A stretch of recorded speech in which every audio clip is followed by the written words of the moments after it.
Hi, and thanks for tuning in to the CBA Podcast, a place where we chat about our own recent achievements in the area of electronics, software and mechanical engineering, and more likely than not, give excuses for not having done anything at all. Hello and welcome back to this episode. I think last time might have been a little bit too long. The reason for that was that I was tired, so I'll try to keep it more to the point this time and shorter, because it's not finished when there's nothing more to add, it is finished when there's nothing more to take away. A little while ago, me and some other guys were talking about being zapped from a charged high voltage electrolytic capacitor, and one of the people who used to work in TV and video recorder repair religiously discharged high voltage electrolytics before touching the PCB. Now, I thought that was a little bit silly, because what could happen? You would get a little zap and the capacitor was drained, and then the problem was gone.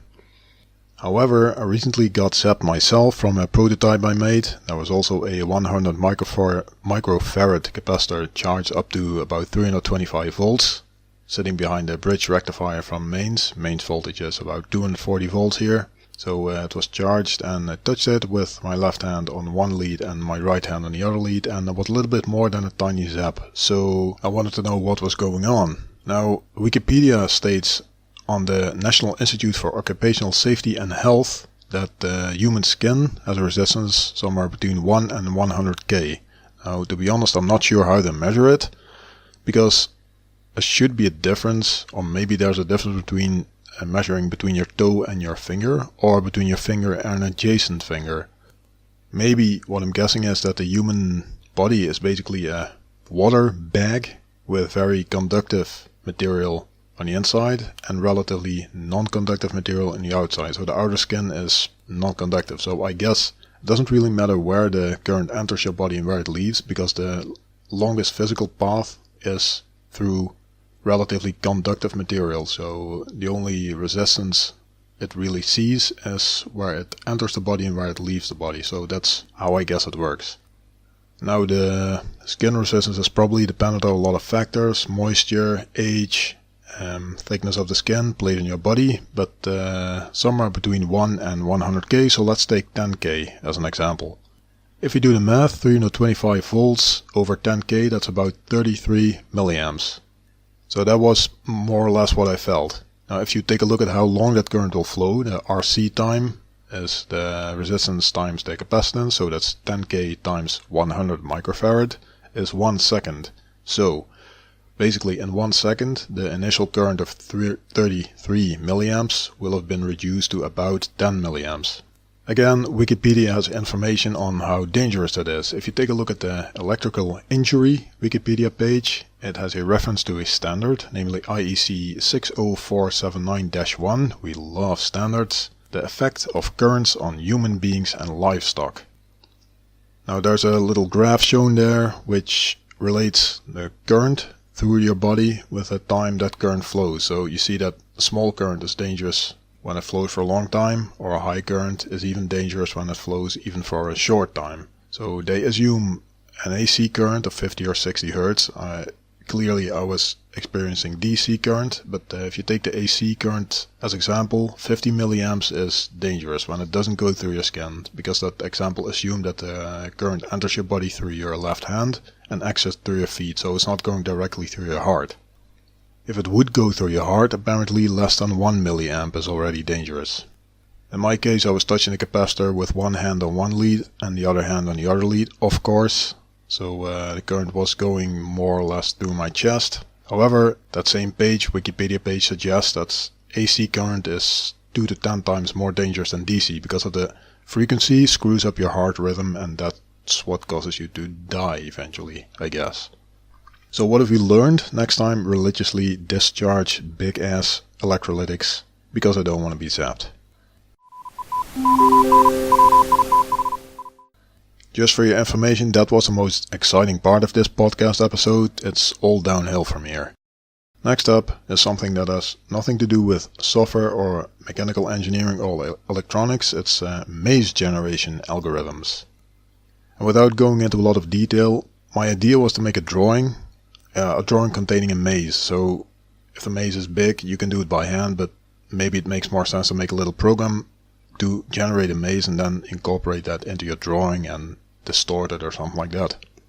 So I was looking at some different maze generation algorithms, and of course Wikipedia to the rescue. Now, some common algorithms are backtracking, which is basically start somewhere in a grid of cells and snake your way through cells until you cannot snake anymore, then go back to a point where you can still snake to neighboring cells and do that until all cells have been visited and there's your maze.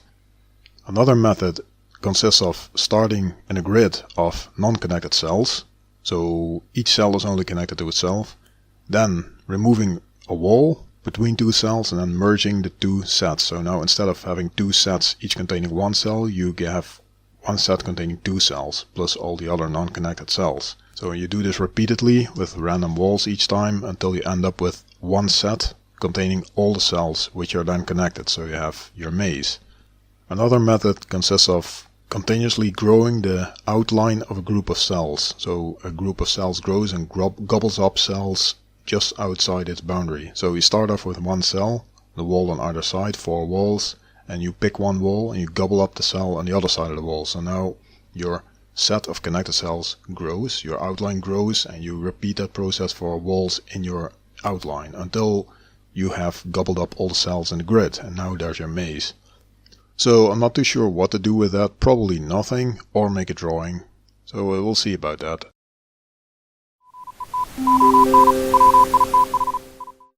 I mentioned the Player Missile podcast last time, I think, and that guy as well talked about maze generation at some point, but it's a little bit interesting. So I didn't take a whole lot of stuff apart this time, except a step counter, which is a small device you can clip to your belt or pants, and it counts how many steps you took that day. It has a small reset button in my case and a mode button. I didn't even need a mode button, I just wanted something very simple that can count how many steps I took that day. Now there are also fancy step counters in the form of a watch, and I thought a watch had a display, but apparently this thing doesn't have a display, and the first thing I read was installation is easy, and that's pretty much where it ends for me, because anything that requires installation is not for me. I don't want to pair it with my phone, I don't want it to connect to the internet, I just want to see how many steps I took. So, the thing I got was a 5 or 6 euros thing, very simple, LCD display, battery and 2 switches. And I read some reviews for the thing. One of the reviews was this device rattles a lot when you use it. And I thought it was a bit weird because I assumed there was a small accelerometer or something like that inside, and some software and some intelligence. But I opened it up and there was a small spring-loaded weight which would bounce up and down every time you took a step, making a contact, and I guess there was some debouncing going on, and it could quite accurately read how many steps you took with some training, I guess. Manuals for these things are always interesting. And in this case it advertised the device as adopts microcomputer technology with mini construction design and readable LCD display. Readable is a very big advantage, I think, for an LCD display. Now, one thing I didn't take apart because I would probably get into trouble for that is over here it's called Scootmobile. I'm not sure if it's a Dutch word. It's a motorized vehicle for elderly people, so they can sit on it. It has a little steering wheel and there's a handlebar, and you can ride around and ride it inside the stores and do your shopping and then go home and have a good time. So this thing was for my mom, and in the past I got into trouble for taking stuff apart before I used it, or taking stuff apart right after buying it, or disposing of the manuals, because the manuals were not needed, I thought, but apparently they were. So I didn't take this thing apart, but one interesting thing was the way it was started. It had a little key. It was a little bit ridiculous. A little bit of plastic with 3 magnets in it. So 3 magnets in a row. One is, let's say, facing upwards with a North Pole. One is, the middle one is facing downwards. And the rightmost one, let's say, that is facing upwards. So I guess there's a little magnet switch thing inside the dashboard where you can hold the key against the dashboard and then the switch is on. If you remove the key, it stays on. If you touch it with the key again, the switch is off, and so on. So you can switch it on and off with the key, so to say. So I have to open it up sometimes because I want to see how it works. And if you can start it with a regular magnet. I didn't try because I didn't have a magnet, but should be quite interesting. So that was pretty much all I did myself. Apart from that, I went to the Indigo Independent Game Day or something like that in Utrecht in the center of the Netherlands, where a lot of independent game developers showed off their stuff. Now some of the stuff was for commercial use, so they actually wanted to make a lot of money with that, and some stuff was for fun. I'm not that much into gaming, and to be honest I didn't understand a lot of the games, but I just went there to get ideas and to see stuff that I hadn't seen before, and indeed there was a lot of nice things. So one thing in particular that I liked was I think it's Roto Ring game.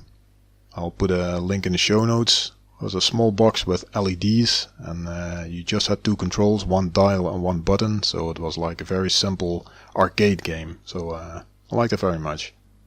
And in the ongoing quest to find a location for the Hackalot hackerspace in Eindhoven, the Netherlands, I went to an exhibition of a potential new space. Actually, it is like a prototype space. It's not open 24/7, but 3 days a week, or 2.5 or something like that. So I finally asked if I could become a paying member to contribute a little bit to that. So I'm planning to spend some time there and help them decorate. The idea was to help them decorate last week, but unfortunately that didn't go through, so I guess I will help another day if they want to. One upcoming thing is Fix All the Things event, the monthly fix event of Awesome Space, which is the retro computer place in the Netherlands, the center of the Netherlands. I don't think I'll go there because I'm quite busy, but if I go there, maybe have a nice story next time. And finally, the IFComp, the Interactive Fiction Competition, is open now. It starts, it's open from July 1st and it's open until September the 1st for new entries, and after that you are supposed to implement your entry, and I'm not sure how long it takes, I think 1 month or 2 months, and then show it off in a competition and try to win. And should compete in that, but I didn't do anything yet. So that was all for now. For more information, links and previous episodes, visit podcast.cba.si. Stay tuned, thanks for listening, and goodbye.